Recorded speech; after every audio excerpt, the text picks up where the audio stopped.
That's all right. All right, we are ready to go. Thank you so very much. All right. So now, do I need to? I guess the meeting is officially called to order, right? 10:42. Yes. All right. All right. And let me see here. See Affordable Housing Trust community members from Wendy Smith. Then we got today's date. Man, I can't believe it's January 25th already. It's going by quick. So on the agenda this morning, let's see here. Let me scroll down. Guess we'll do the we already did the call to order. We don't have a quorum. And then The confirmation press of a has press been release. notified of the meeting, Abdul. I'm sorry, what was that again? The press has been notified of the meeting. Oh, okay. Fantastic. Thank you. You're welcome. All right. And no consideration of the minutes this morning because we don't have a quorum. So let's move. Wendy, you're up. The financial report and program allocation. All right. Thank you so very much. I will skip through this stuff. So one of the things that we are mandated, by legislation is to, at a minimum during our meetings, share with you all the financial reports for the Affordable Housing Trust Fund. So we actually have in the meeting KHC's Kendrick Vonderschmidt, who he and his department put together this reporting based on the receipts we receive for the State Affordable Housing Trust Fund. Again, these come from recording fees when properties are sold that go to the county clerks and then roll up to the state, and then from the state transferred over to KHC. And so we're showing you several fiscal years and quite a few quarters in this slide. And you all might remember that during the pandemic, we had a real drop in Q4 of fiscal year 20, but have had a nice rebound and kind of the level set month to month seems to be about $1.5 million. Quarter to quarter, seems to be about $1.5 million. So we are kind of making up for that loss over the quarters. And so last quarter, we received almost $1.6 million into the Affordable Housing Trust Fund. In terms of our balances at KHC, we have a cash balance as of the end of last calendar year of $15.4 million. We have outstanding commitments to projects across the Commonwealth of 13.6. So the funds available that are not committed total $1.8 million. What you will note is when you look at that bottom line in bold, the funds available or uncommitted, that is higher than at the end of June, but lower than at the end of March last year. And our goal is to do more of what we call forward committing, meaning we try to anticipate the incoming funds and go ahead and do funding rounds to get the dollars committed, because it takes time for us to make our commitments, get our grant agreements out, and get partners ready to draw down on funds. We would rather not have partners waiting on the funds, but instead forward commit so that the dollars are ready when the partners are ready, and that we are never sitting on large balances of uncommitted funds. And I think we're doing a pretty good job of that. We do have a funding round out right now where we will commit even more Affordable Housing Trust Fund dollars. And this is just a reminder, you all have seen this before, but we only meet twice a year, so it's been a bit. We do an allocation plan every year where we sort of say, what are we committing our AHTF funds to? And in that bottom set of rows where it says proposed uses, you will see our commitments to single family homeownership production, and then for home repair of existing homes owned by existing owners, and then for multifamily rental production. These are just kind of guesstimate allocations. It does change over the year. And because our revenue coming in is a little higher than we projected, we may be able to even allocate more. We also allocate what are called HUD home dollars to single-family home ownership production and multifamily. So this is not the only money that we put into those uses. This is just what we have allocated in Affordable Housing Trust Fund dollars. And then over the years, there's been, just a little concern and kind of monitoring of what are we committing to single-family development and single-family home repair. And this, again, is just a reminder slide that for FY22, we committed $7 million between our HUD home funds and the Affordable Housing Trust Fund to those single-family type projects, which is almost identical to what we committed last year. We, again, last year ended up adding a little more to it because we had some surplus funds. We would hope to do that again this year, but it's hard to promise that just yet till we get all of our receipts in. That concludes my financials. So I welcome any questions folks have. All right. Any questions for Wendy this morning? I think we got, it looks like 2, 4, 6 of us on the call now. Yeah, with KHC staff at least. Yeah. And that seems like a nice bounce back there. That was encouraging to see how the numbers bounced back from at least 2020 there. And then the trending number as we continue to kind of float sideways, but slightly up as well. So that's a good sign. And that's higher than 2019, FY19 and 20. I agree. And what's worth knowing is that the fees charged for the HTF are not tied to the value of the property. It's kind of a flat amount. So we're just really happy to see that. That Q4 in FY20 really worried us. We were, scared that might portend some other a trend downward, but we're really pleased too. Yeah, it's a nice bounce back. All right. Any other questions? All right. All right. Thanks, Wendy. And let's see here. Was there another part to that, or that was all, right? Yeah, that concludes my report. All right. Let's move over to HHCK's efforts to advocate to increase the AHTF. And Adrian, I see you're on the call. What do you have for us this morning? Sure. I did a bad thing and did not test. Can you all hear me? We can hear you. You sound a little muffled. I don't know if it's my ears or the speaker, but.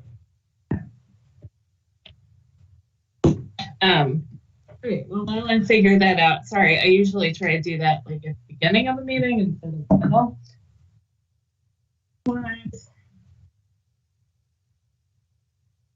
And now we don't hear you at all.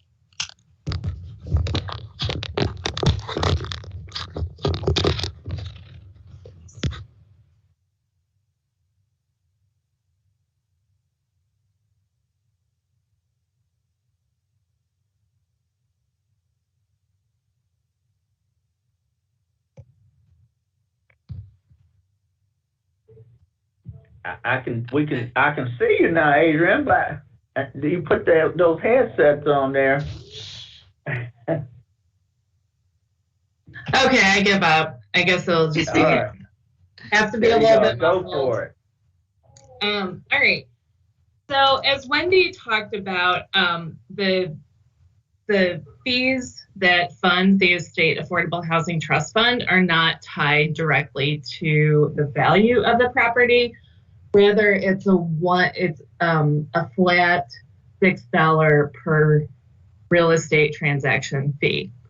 And so in order to increase the Affordable Housing Trust Fund under this structure, then the volume of transactions have to go up substantially. So as many of you know, HHCK is an advocacy organization. See what needs to be improved. And we know that the Affordable Housing Trust Fund has been a real blessing to Kentucky communities for many years, and we could do more with it. So we're working on a couple of different angles. One is a fee schedule change, basically doubling the $6 per transaction to $12. This would be an ongoing thing. And so we've been working with some of our Eastern Kentucky partners to get the county clerks on board with that. It's a process. But in the meantime, we also have a huge boon in terms of the American Rescue Plan Act and the state fiscal relief funding that's yet to be appropriated by the legislature. We've been trying to meeting with Senate leadership on doing a one-time investment in the State Affordable Housing Trust Fund. As you all know, we are going through the budget process right now, and we really concentrated on the Senate, since that's where a lot of the power is in the General Assembly. So, and the Senate has not released their proposal yet. The House has, and the governor has. The other thing that really makes this critical at this time is due to the tornado devastation in Western Kentucky. Prior to December 10th and 11th, we had estimated, based on the number of projects and applications that go unfunded in a 4-year period, and the need to expand in certain communities or counties that haven't taken advantage of the Affordable Housing Trust Fund, that we could easily, if the legislature dumped $40 million into the trust fund with a 4-year spending period, we could spend that very easily. With the amount of rebuilding that is needed in Western Kentucky, that amount goes up tremendously. So we have pitched a figure of $100 million, and KHC, don't laugh at me, that was Lori Flannery's figure. That is not mine. So if we're going to hold anyone accountable, it's going to be Lori Flannery, okay? So anyway, like I said, we are working on it. It is a process. One stumbling block that we had last week was the weather. We had scheduled a meeting of the Affordable Housing Caucus, in part to vet this proposal. And then because of the ongoing winter storms that just pop up every 2 to 3 days anymore, we ended up postponing that meeting. So now we're working on rescheduling it. But if you have any questions about our efforts to increase the Affordable Housing Trust Fund so that we can fund good projects across the state and get some more permanent affordable housing, just let me know. With that, I'll turn it back to Abdul. All righty. All right. Thanks for that information, Adrian. We really appreciate that. So going from 6 to 12 obviously just kind of doubles that. Will that kind of keep us, I guess, in a space that we want to stay in? Do we have any forecast on how, if that were to happen, like, would that keep us forecasting in a good space for 2 years, 4 years? Do we know? That's a good question. So right now, I mean, it's generating, and correct me if I'm wrong, KHC staff, but it's generating about $4 to $5 million annually, correct? Ish. Okay. So if you doubled the transaction fee and assume that the tightness in the housing market is going to stay with us for a while, which all indications are yes, I mean, that would essentially double it to $8 to $10 million a year. And that would allow for more projects to be funded to nonprofits who are currently using it, but also relieve some of the competitive pressure in the awarding and allocation process, so that some of maybe the community action agencies in Western Kentucky they do weatherization, but they haven't necessarily tapped into the trust fund. maybe we could start building some capacity there. So it gives, I think it could be easily spent and allocated, is what I'm saying, especially with KHC's forward committing framework, if you will. Yeah. You know, weatherization is so important. We take little things like that for granted. However, I mean, think about all the energy loss, money being spent, and so forth, because we don't have our homes in a good space from a weatherization standpoint. So I think it's a huge issue. I mean, I frequently, when I'm educating folks about the need for affordable homes, I talk about the HUD definition, and we can make arguments about whether paying 30% of your adjusted gross income is appropriate, or should it be less, or should it be more. But the thing I remind folks of sometimes that they don't always realize is that it includes utilities in that definition. And so, I mean, I know KHC is getting ready to talk about the Healthy at Home Eviction Relief Fund. Our organization is a continuum of care subrecipient and an emergency solutions grant subrecipient as well. I don't even want to know how many checks I sign over to utility companies. Like, it is so much, and it is such a big part of housing affordability. It's also one of the most low-cost ways to buy more affordability for low-income households. It's reducing their utility bill and getting more cash in their pocket to either pay rent or childcare or prescriptions or groceries or what have you. Yeah, that's a great point.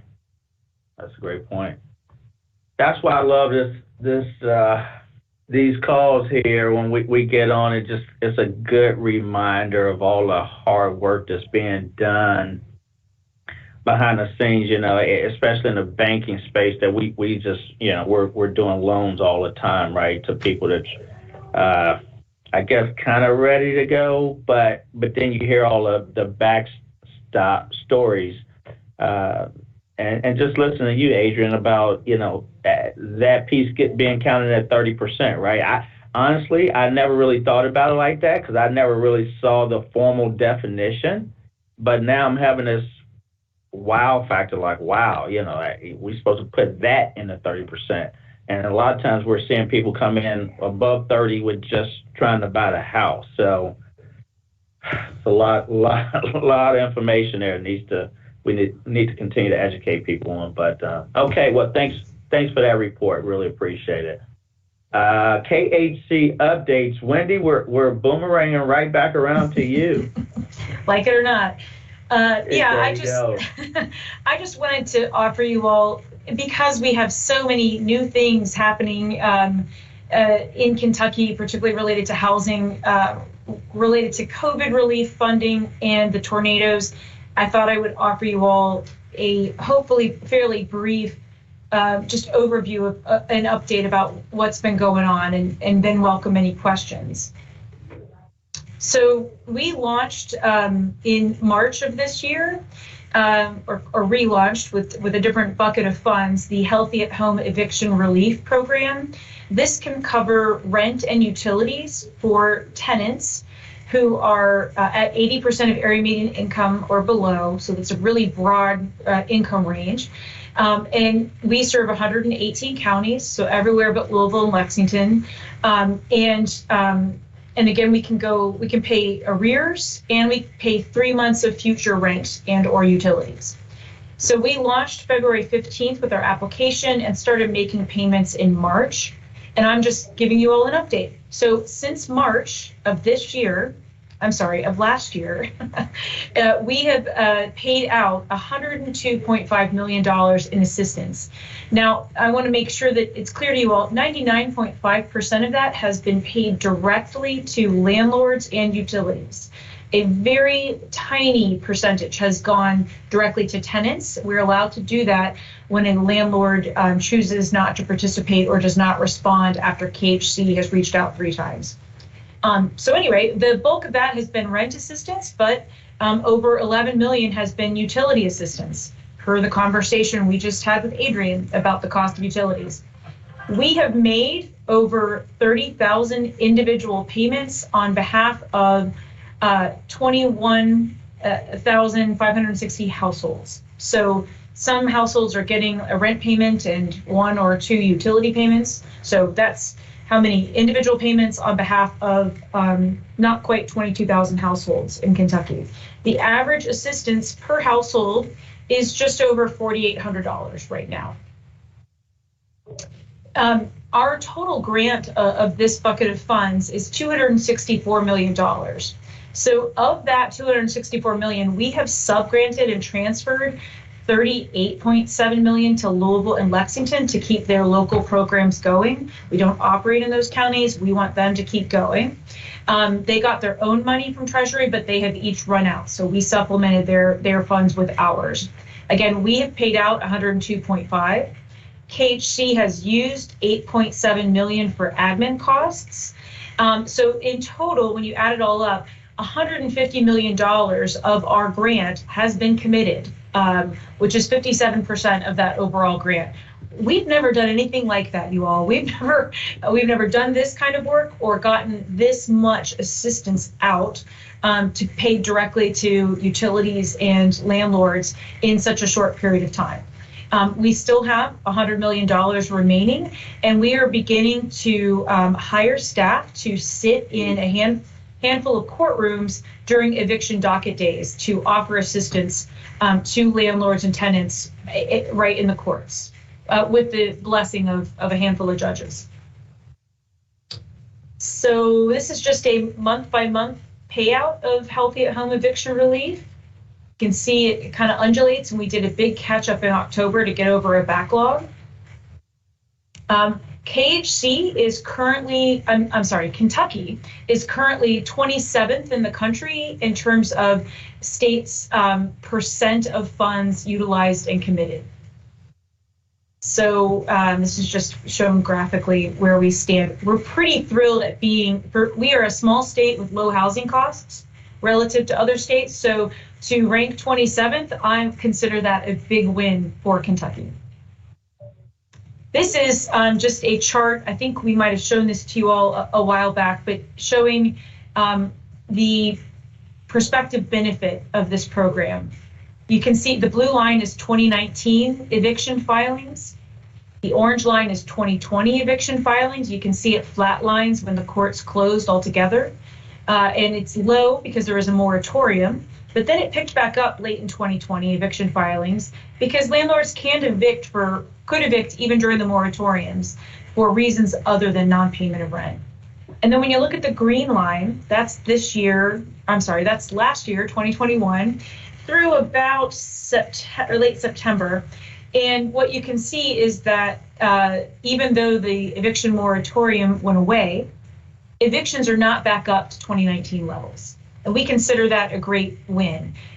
We cannot say that that is causal, but it sure seems like there might be a correlation between this much assistance getting out the door and eviction filings being way down compared to pre-pandemic levels.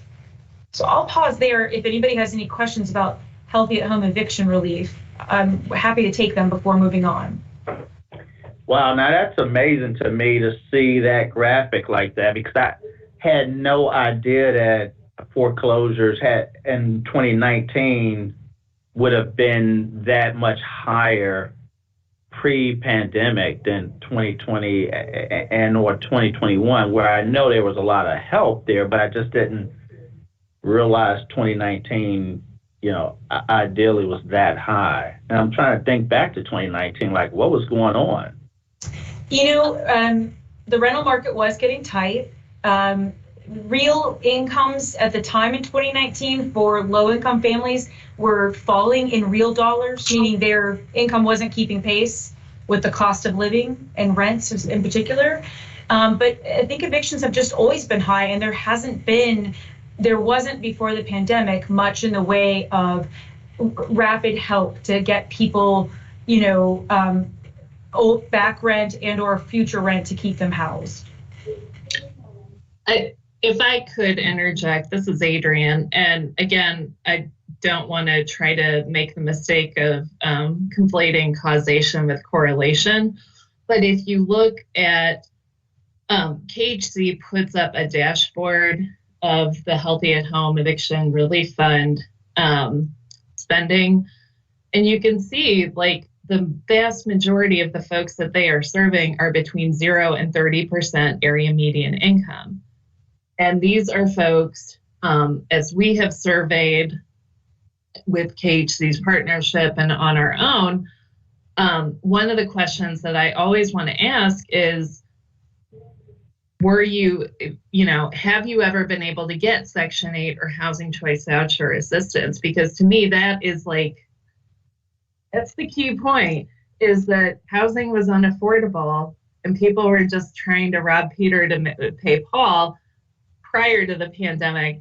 And any sort of market that relies on that much housing or that much instability is completely unsustainable. And a lot of people were surprised that we had that many evictions before the pandemic. And that's what I don't want to go back to that. It wasn't good for landlords and it wasn't good for people. So. Well, and the good news is that we have $100 million remaining. We also have another tranche of emergency rent assistance funding from Treasury. And so we anticipate keeping Healthy at Home eviction relief operating through September of 2025. So for many years to come, we anticipate having this. It's fairly flexible. It's pretty easy to rapidly deploy. And right now, if we get a complete application, we can pay that landlord within 2 to 3 weeks. So it's not something that folks are waiting on. There was a backlog months ago, but that is not the case now. Let me ask you a question. Do we think that, so right now we see wages starting to increase because it's supply and demand, right?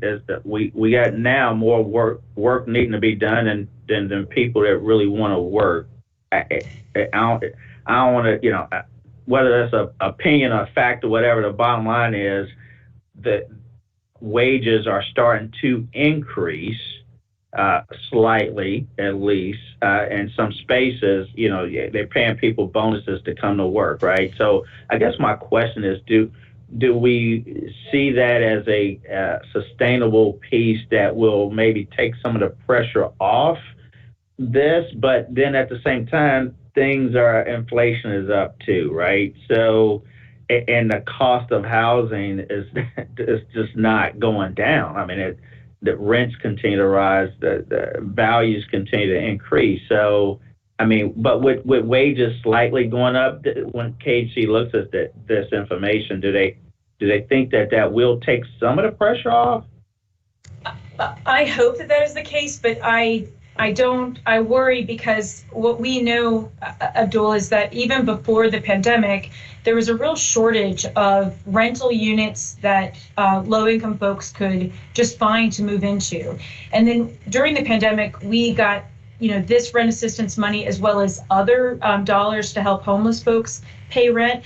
And so we're in this upside down reality of actually having enough money to help people, but they cannot find a unit to move into. So there's a shortage of just partly because evictions weren't happening and people just weren't moving much during the pandemic. They were staying put.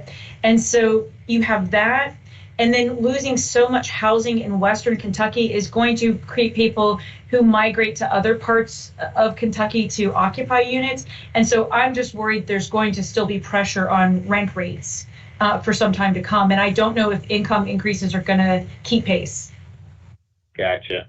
Okay. I would also add too, we've seen in terms of trying to deploy rental assistance, because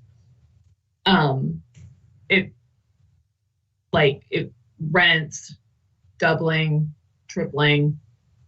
And yes, there are some supply chain issues and all of that, but when you're dealing with scarcity, some landlords are charging double, triple the rents because they can. Mm-hmm. And so, while there is more power in the labor market and wages, is it enough to meet rents that are doubled and tripled? Probably not. Yeah. Having just helped my daughter move to Baltimore and as a nurse working for the VA and making more money only to get up there and go, ooh, man, I'm still, even with the increase in pay, the rent is so much more that it still hurt. So, and she's a viable working young lady that's, so I can only imagine when you don't have the income coming in. So thanks for sharing that. Wendy, anything else? Well, just a few more things, if you'll forgive me, a few more updates. I do want to make sure that you all know that KHC will soon be publicly launching the Homeowner Assistance Fund, which is it's a Treasury COVID program geared toward helping homeowners who have gotten behind during the pandemic, primarily focused on those that got behind on their mortgage, on their taxes, insurance, that kind of stuff. We got our plan approved by Treasury late last year, and we anticipate launching publicly in February. We can send this, you can find this information on KHC's website, but we can send this PowerPoint to everybody. We have a link where you can sign up for email updates, and we've got over 1,000 folks signed up for it, bankers, housing counselors, and homeowners who want to know when that launches. We're running a pilot right now with some of our own delinquent borrowers just to get all the kinks worked out of our system. And again, we intend to launch in February. Right. And then we are also going to be utilizing some other COVID relief. It's called the Home ARP for American Rescue Plan Act. We'll be deploying about $52 million to help house the homeless. And we will primarily focus this on creating new units for people experiencing homelessness. This has involved many departments at KHC. We've submitted our plan to HUD. We have heard that it's been approved, but not gotten formal notification of that, and we are awaiting the dollars from HUD. We are going to be doing some trainings and capacity building with our partners to work on developing this kind of permanent housing for people experiencing homelessness. And then lastly, I just wanted to let you all know we are playing a role with tornado response. So we are named, along with the Department for Local Government, on the Kentucky Disaster Housing Task Force. And we are trying to understand our role in this. It's lots of meetings with FEMA and Kentucky Emergency Management and the Red Cross and other partners. We're still trying to figure out what is our role and how do we direct our existing programs or any new money that comes our way toward helping people get reestablished in either interim permanent housing or their long-term permanent housing, whether it's fixing their home or finding a new rental unit to live in. We have assembled an inventory of available apartments. It's on our website. We have a map where you can click the county and see what units are available. There's a second tab that tells you like how many 1 bedrooms, 2 bedrooms, and are they handicap accessible or limited to elderly households. And then we also just have our total inventory. So we've identified over 500 units roughly west of I-65 available in hopes that helps people get rehoused out of state parks and motels. And we have some web links in here in case that's useful for anybody. But that's all I had in terms of KHC updates. I welcome any questions y'all have. All right. Any additional questions for Wendy? All right. Hearing none. Thank you, Wendy. That was a lot of great information there. Thanks for sharing that. And thanks for all the work that you all are putting in there at KHC as well. It's a lot, very eye-opening, but extremely meaningful. So thank you for that. Let's move on to other business and announcements. I see FY 2022 K count, and I must admit that the K count, I'm not sure what that stands for. Does anyone know what the K count is for?